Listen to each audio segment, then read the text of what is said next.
আব্দুল্লাহ ভাই সহ আইম্মায়ে মাসাজিদগণ, আইম্মায়ে মাদারিসগণ, জাতির শ্রেষ্ঠ সন্তান হযরত উলামায়ে ইকরামগণ, বিভিন্ন জায়গা থেকে আগত সমাগত দিনদার ইমানদার ইসলাম প্রিয় যুবক ভাইরা, বাবার বয়সী মুরব্বীরা, পর্দার অন্তরালে পরম শ্রদ্ধেয়া সম্মানিতা পর্দানিসীন আমার মা ও বোনেরা, স্কুল কলেজ ভার্সিটি বিদ্যালয় মহাবিদ্যালয় সরকারি বেসরকারি প্রতিষ্ঠানে অধ্যয়নরত, এই এলাকায় বসবাসরত, বহিরাগত এলাকা থেকে আগত সমাগত আমার হৃদয়ের স্পন্দন ইয়ং জেনারেশন কলিজার টুকরা যুবক বন্ধুরা, আগামী প্রজন্মের যিনারা জাতির শ্রেষ্ঠ সন্তান হবেন, বিভিন্ন মাদারিস থেকে এদারা থেকে আগত মেরে লখতে জিগার তলাবে আজিজ, পাশাপাশি আশিকিন জাকিরিন মুহিব্বিন সালিকিন মুজাহিদ বাবারা ভাইরা, আল্লাহ জাল্লা শানুহুর দরবারে লাখো কোটি শুকরিয়া আদায় করি যে মহান আল্লাহ বাদাল মাগরিব মোবাইলে শার পূর্ববর্তী সময়ে এই বরকতপূর্ণ সময়ে উম্মতের আলেমদের মজমায়ে বেহেশতের বাগানে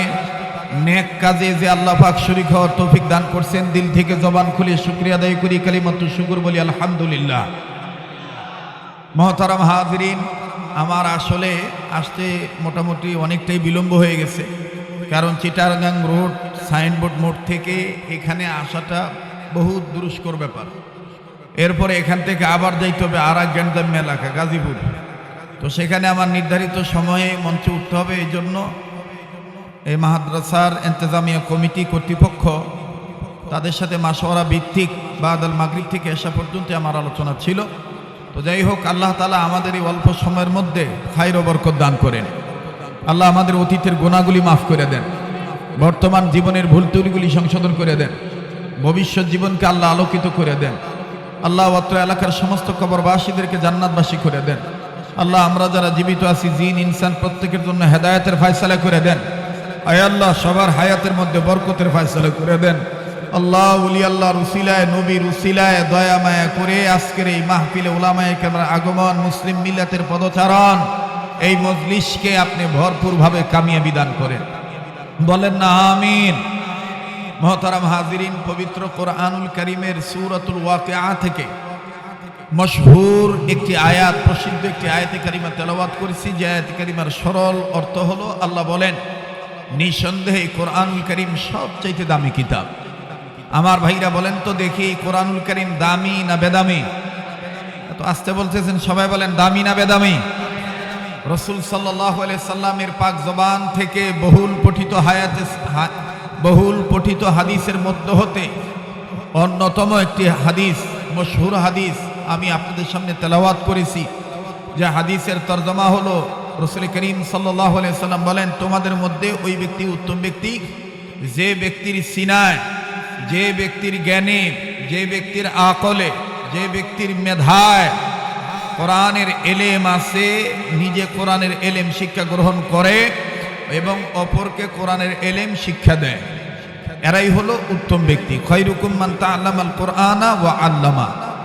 মুহতারাম হাজিরিন, তাহলে এই দুইটা কথার সাথে একদিকে কোরআনের আয়াত, একদিকে রাসূল সাল্লাল্লাহু আলাইহি সাল্লামের পাক জবানের হাদিস, এই দুইটা কথার দ্বারাই বোঝা যায় যে কোরআনুল কারীম সবচাইতে দামি কিতাব। কথা বলেন ঠিক কিনা? একটু আওয়াজ জোরে বলেন, কোরআন দামি না বেদামি? এই কোরআনুল কারীমের শিক্ষা যারা গ্রহণ করে তাদের দাম বাড়ায় দেয় কে? বলেন না কে?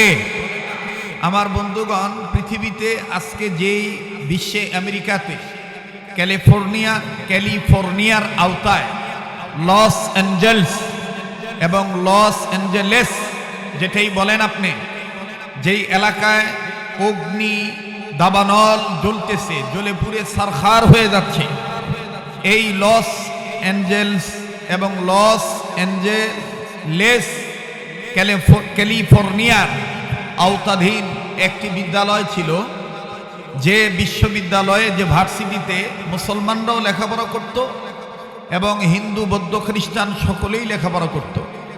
একদিন টিচার জিজ্ঞেস করতেছে সমস্ত স্টুডেন্টদেরকে, ক্লাস থামিয়ে ক্লাসের মধ্যে এইটাকে সাবজেক্ট বানিয়ে, চ্যাপ্টার বানিয়ে, বিষয় বানিয়ে জিজ্ঞাসা করতেছে ছাত্রদেরকে। টিচার স্টুডেন্টদেরকে জিজ্ঞাসা করতেছে, বাবারা তোমরা বড় হলে তোমাদের এই ছোট অবস্থায় প্রতিভা কার ভিতরে কি আছে, বড় হলে কে কি হতে চাও আমি একটু জানতে চাই।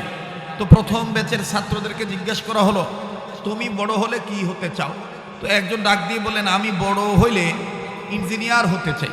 তুমি বড় হলে কি হতে চাও? বলতেছে, আমি বড় হলে ডক্টর হতে চাই। তুমি বড় হলে কি হতে চাও? বলে, আমি বড় হলে ডাক্তার হতে চাই। লক্ষ্য রাখবেন, ডক্টর এক জিনিস, ডাক্তার এক জিনিস। ডাক্তার হতে গেলে সায়েন্স লেখাপড়া করতে হয়, বিদ্যা অর্জন করতে হয়, ডাক্তারি বিদ্যা অর্জন করতে হয়। এই ডাক্তারি বিদ্যা অর্জন করতে করতে কেউ MBBS, কেউ FRCS ইত্যাদি ইত্যাদি তারা লেখাপড়া করে। যারা ডাক্তারি বিদ্যা অর্জন করে লেখাপড়া করে তাদেরকে ডাক্তার বলা হয়। হোমিও ডাক্তার, ইউনানি ডাক্তার, আয়ুর্বেদিক ডাক্তার, এলোপ্যাথিক ডাক্তার।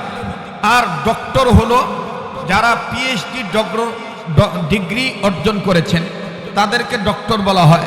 যেমন আমাদের জন্য বড় খুশনসিব যে আমাদের বাংলাদেশে ওলামাদের মধ্যে অনেক ওলামায়ে কেরাম ডক্টর। যেমন শেখুল হাদিস ইবনে শেখুল হাদিস আল্লামা মামুনুল হক দামাত বারাকাতুল আলিয়া, তিনি কিন্তু ডক্টর। সুবহানাল্লাহ বলবেন না? সুবহানাল্লাহ বলবেন না? তিনি, তার পরিচয় কিন্তু একটা, তিনিও কিন্তু একজন ডক্টর। তারও কিন্তু PhD ডিগ্রি লাভ হয়েছে।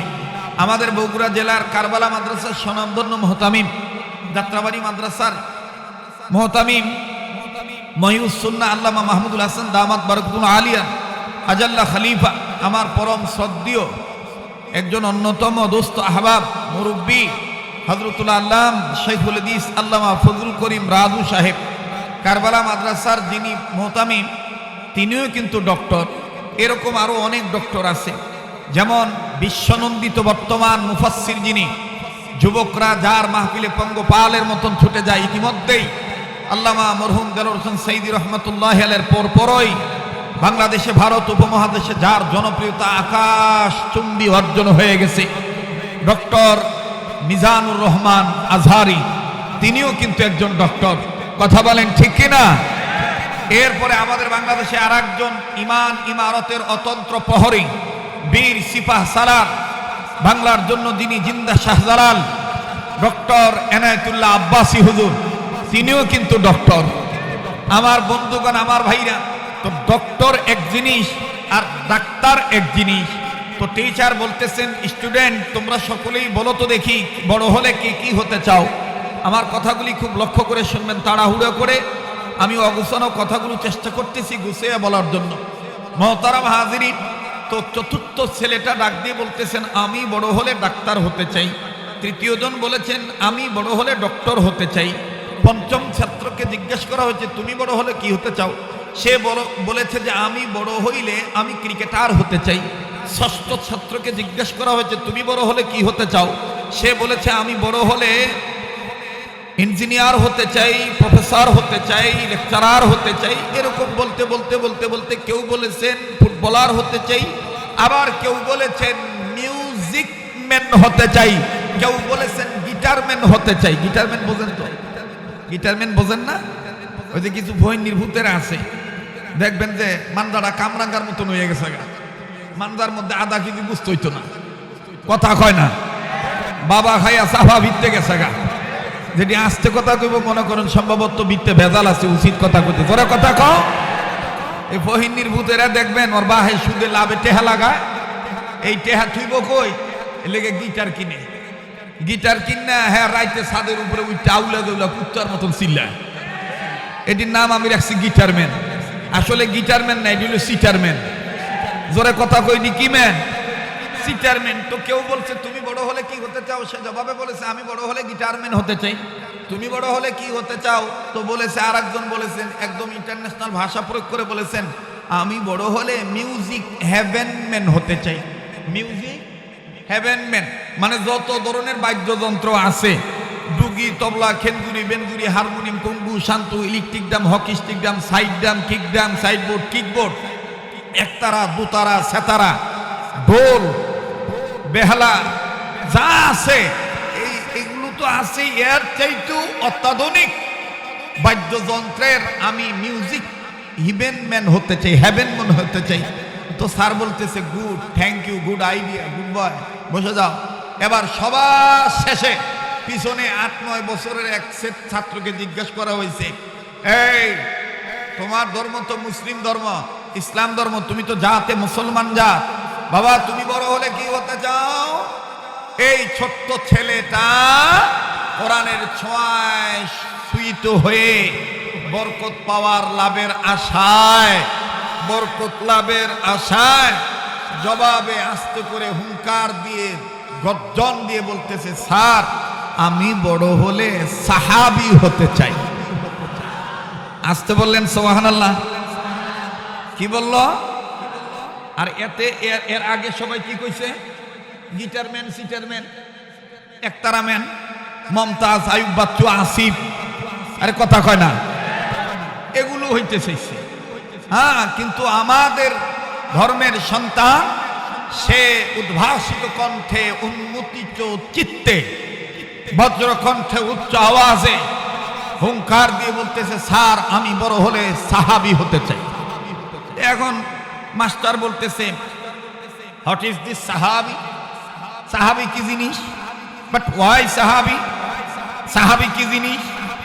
এক হইতেছে এইটা কি গায় খায় না গায়ে দেয়, এটা কি লাগায় না কোন জায়গায় রাখে, কিছু বুঝলাম না। সাহাবী কি? তো মুসলমানের বাচ্চা ডাক দিয়ে বলতেছে, স্যার সাহাবী কি? এটার অর্থ হইল, আমার আম্মা আমার আব্বা আমাকে শিক্ষা দিয়েছেন, আসহাবী কান নুজুম। সুবহানাল্লাহ বলেন। আসহাবী কান নুজুম। হযরত উলামায়ে কেরাম এখানে আছেন, নবী আলাইহিস সালাম বলেছেন, ও আমার উম্মতে মুহাম্মদীগণ, আমার এতিম উম্মতেরা, নর নারীগণ, তোমরা যদি দুনিয়াতে পথভ্রষ্ট হইতে বাঁচতে চাও, গোমরাহি থেকে যদি বাঁচতে চাও, তাহলে দুনিয়াতে দুনিয়ার সাগর, মহাসাগর, উপসাগর, নদ নদীর, ছোট বড় নদীতে জাহাজ চলে। এই জাহাজের নাবিকগণ রাত্রিকালীন অবস্থায় নদীপথ ভুলে যেন না যায়, পানিপথ ভুলে যেন না যায়, এই পথটা যেন তাদের সুগম থাকে, সুপথের হয়। এজন্য তারা আকাশের বড় বড় নক্ষত্রের দিকে তারা তাকায়, এই নক্ষত্র দেখে তারা তাদের নদীপথ রাস্তা ঠিক রাখে। আমি রাসূল আকরাম সাল্লাল্লাহু আলাইহি সাল্লাম বলে গেলাম, তোমরা যদি দুনিয়ার জিন্দেগিতে বন্দিগিতে রূপান্তরিত হয়ে আল্লাহওয়ালা হতে চাও, গোমরা না হতে চাও, পথভ্রষ্ট যদি হতে না চাও, তাহলে আমি রাসূল তোমাদেরকে বললাম, আমার প্রত্যেকটা সাহাবী যারা ঈমানের সহিত আমার চেহারা দেখেছে, তারা জান্নাত প্রাপ্ত সাহাবী, তাদের জন্য জাহান্নাম হারাম, তাদের জন্য জান্নাত ওয়াজিব। আমি রাসূল বলে দিলাম, তোমরা যদি গোমরাহি থেকে বাঁচতে চাও, তাহলে হায়াতের জিন্দেগিতে মৃত্যু পর্যন্ত আমার সাহাবায়ে কেরামের জামাতকে আকাশের তারকার মতন, নাবিকদের মতন নক্ষত্র মনে করে পথ চলিও। তাহলে পথভ্রষ্ট হইবা না, গোমরা হইবা না। আমার বন্ধুগণ বলেন, সাহাবায়ে কেরামের দাম আছে না নাই? বলেন আছে না নাই? এটা আওয়াজ দিয়ে বলেন না আল্লাহু আকবার। এই সাহাবায়ে কেরাম কোরআন পড়ছে কি পড়ে নাই? কোরআন শুনছে কি শুনে নাই? কোরআন মানছে কি মানে নাই?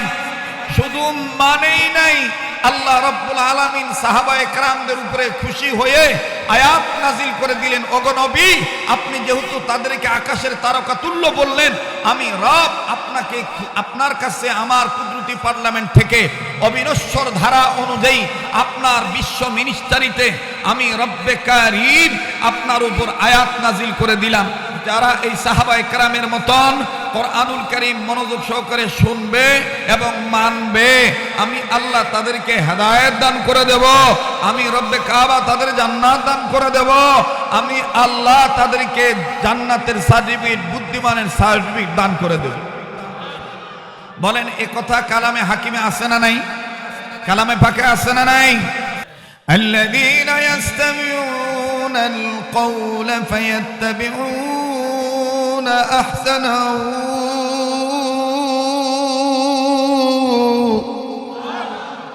আমি কি গান গাইলাম? তো এত আস্তে আল্লাহু আকবার বলতেছেন কেন? এশার আজান যদি দেয় উঠাউটি করবেন না, নির্ধারিত সময় এখানে আপনাদেরকে বিদায় দেওয়া হবে, টেনশন করবেন না। একটু সময় 10-15 মিনিট চাই নিতেছি, কষ্ট হইতেছে আপনাদের? তো কোরআন তেলাওয়াত করলে ভালো লাগে না খারাপ লাগে? মুমিনদের সামনে কোরআন তেলাওয়াত করলে মুমিনদের দিল আল্লাহর ভয়ে নড়ে ওঠে, তাদের কাছে থেকে ঈমান বেড়ে যায়। এ কথা কোরআনে আছে না নাই?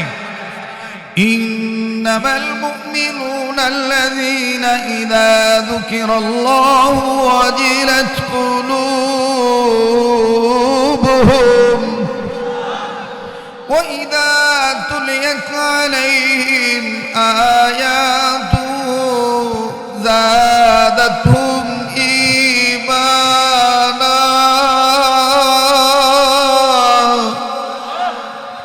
ঈমানা